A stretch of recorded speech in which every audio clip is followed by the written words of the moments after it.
야쿠자, 일본의 무법자들이죠. 그들도 인간이기에 조직과 사회 없이는 살아갈 수 없습니다. 그런 야쿠자 세계에도 규칙이 존재하는데 이를 인이라고 부릅니다. 밑바닥 인생에 그들도 반드시 지킨다는 최소한의 도리인데요. 부목격인 오야붕에게 충성하고 형제와의 의리를 지키는 것이 그들의 기본입니다. 그러나 그 규칙을 지키지 못하는 자들은 분명히 있습니다. 무법자 사회의 무법자 말이죠.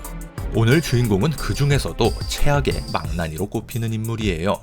최근에 미친개, 광견이 별명인 사람을 2명이나 소개해드렸는데 이 사람 이야기를 보고 난 뒤엔 이전 인물들은 그저 가짜 광기로 보일 정도입니다. 광기에 사로잡혀 자신을 거두어준 부모와 형제를 베어버리고 세상 모두를 적으로 돌린 야쿠자, 이시카와 리키오의 이야기입니다. 이시카와 리키오는 1926년 이바라키현 미토시에서 태어났습니다. 어머니를 일찍 여의고 슬픔에 잠겨 항상 울기만 하는 아이였다고 하죠. 아버지와 새어머니는 외동아들에게 사랑을 주기는커녕 기본적인 배려나 예절조차 가르치지 않았습니다. 이시카와는 머리가 좋고 싸움도 잘해 친구들 사이에서 늘 대장 역할을 맡았습니다. 이때 주먹에서 나오는 작은 권력에 취해 야쿠자 세계를 동경하게 되었죠. 성장하면서 새어머니와 갈등이 심해지자 이시카와는 가출해 도쿄로 상경했습니다.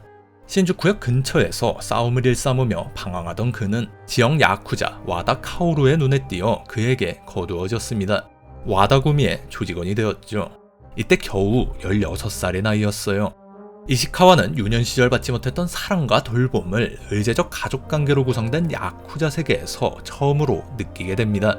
물론 많이 왜곡된 형태의 사랑이었지만요.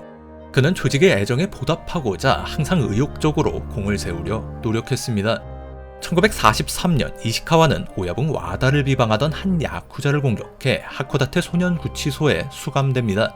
이듬해 8월 출소한 그는 오야붕의 명예를 지킨 공로를 인정받아 자신의 구역과 부하를 거느릴 수 있게 되었습니다.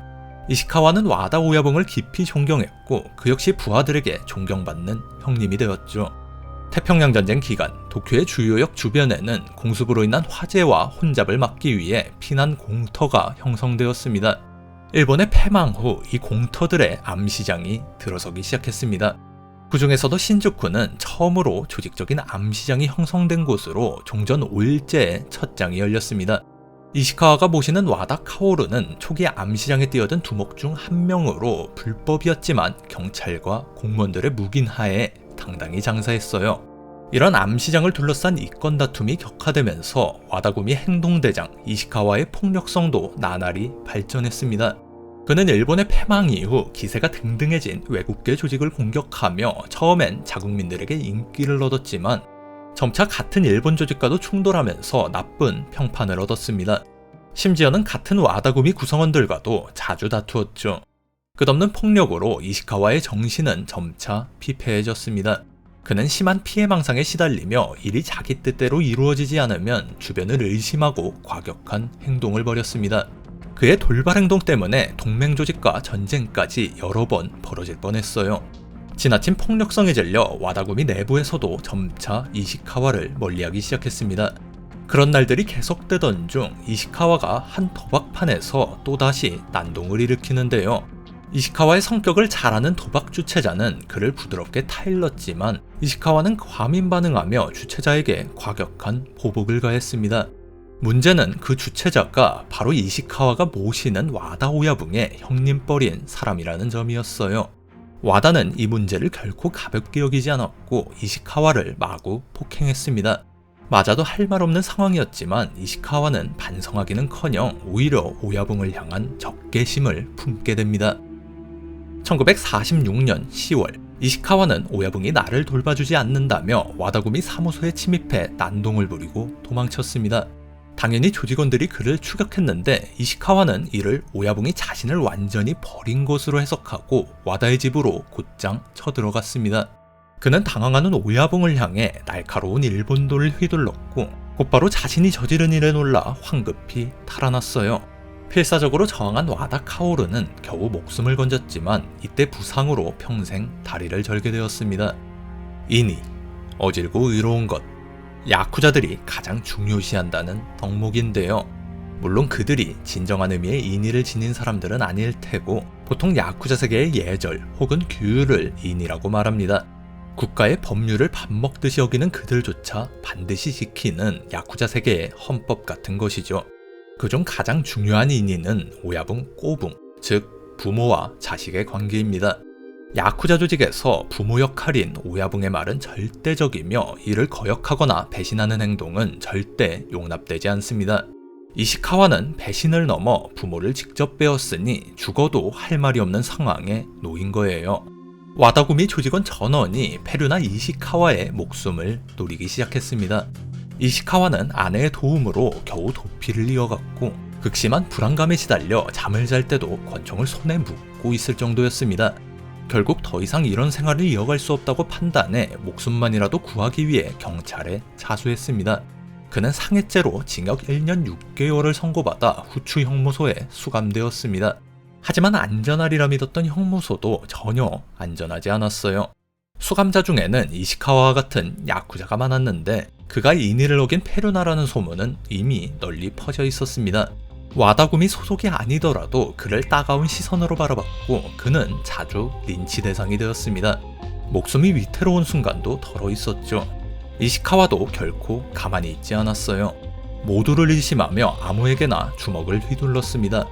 이시카와는 이 가혹한 환경 속에서 겨우 살아남아 형기를 다 채우고 풀려났습니다. 그러나 출소 동시에 야쿠자 사회의 처벌이 그를 기다리고 있었어요. 죽음이 예견되는 상황이었지만 살인을 방치할 수 없었던 경찰과 형무소 관계자들은 야쿠자 거물들과 협의해 이시카와의 목숨을 살려두겠다는 약속을 받아냈습니다. 대신 10년간 도쿄 지역에서 추방한다는 다소 온정적인 처분이 내려졌습니다. 오사카로 건너간 이시카와는 가게 점원으로 일하며 평범하게 살려고 시도했지만 그 성격에 그러기는 쉽지 않았습니다. 결국 도쿄에서 추방된 지 1년 조금 넘은 시점에 10년 추방 처분을 어기고 도쿄로 돌아왔습니다. 약물에 잔뜩 중독된 채 말이죠. 이시카와는 어린 시절 의형제를 맺었던 이마이 코우자부로를 찾아갔습니다. 이마이 코우자부로는 이마이구미라는 조직을 이끌며 번듯한 도박장을 운영하는 야쿠자였습니다. 이마이는 형제에 대한 의리를 지키며 이시카와를 숨겨주고 갖은 고충을 들어주며 식사와 거처까지 제공했어요. 하지만 은혜를 모르는 이시카와는 돈도 없으면서 이마이의 도박장에서 노름을 즐겼습니다. 이기면 그대로 돈을 챙기고 지면 형제의 이름을 팔아 자리를 빠져나갔습니다. 이마이는 이시카와를 숨겨주고 있는 사실만으로도 굉장히 위험한 입장이었는데 그가 말썽까지 부리자 무척 곤란한 상황에 놓였습니다. 이마이는 이시카와에게 얌전히 굴지 않으면 나도 도리가 없다 말하며 조심스럽게 타일렀습니다. 하지만 이시카와는 격하게 반응해 너 이 자식 언제부터 그렇게 잘났었냐 라고 쏘아붙였죠. 분노를 참지 못한 이시카와는 이마이에게 칼을 휘둘러 상처를 입혔고 이마이의 아내가 말려 겨우 상황이 진정되었습니다. 이시카와는 이마이의 부하들이 몰려오기 전에 서둘러 달아났습니다.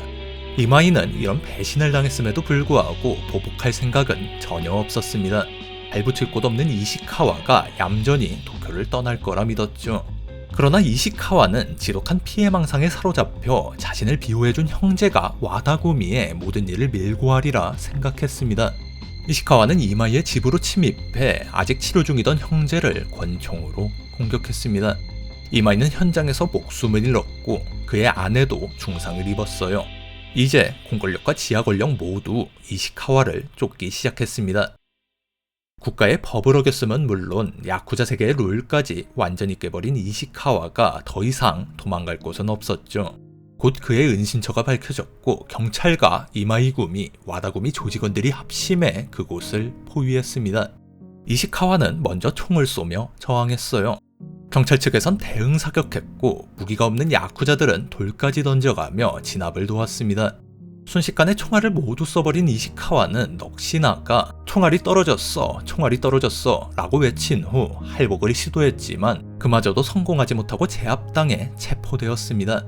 재판에서 이시카와는 살인과 살인미수죄로 10년형을 선고받았습니다. 이시카와가 수감되고 다음 해인 1951년 1월 24일 그의 아내 케이코가 스스로 생을 마감했습니다. 그녀는 이시카와에게 강제로 범해져 아내가 되었고 남편의 도피 자금을 마련하기 위해 업소에서 일하는 등 몹시 기구한 삶을 살았습니다. 그녀가 세상을 떠나기 일주일 전 두 사람의 혼인신고서가 구청에 제출되었죠. 아내의 비보를 들은 이시카와는 꼴에 충격을 받았는지 금방 쇠약해져 폐결핵을 앓게 되었습니다. 얼마 뒤 감옥 생활을 견디지 못한다고 판단되어 가석방되었죠. 이후에도 마약 밀매업자를 협박하고 공격해 돈을 뜯어내며 막장의 인생을 이어갑니다. 이 협박을 견디지 못한 밀매업자가 이시카와가 돌아왔다는 사실을 와다구미에 알렸습니다. 와다구미에선 조직원들을 보내 이시카와를 끝장내고 지독한 악연을 끝내기로 결정했어요.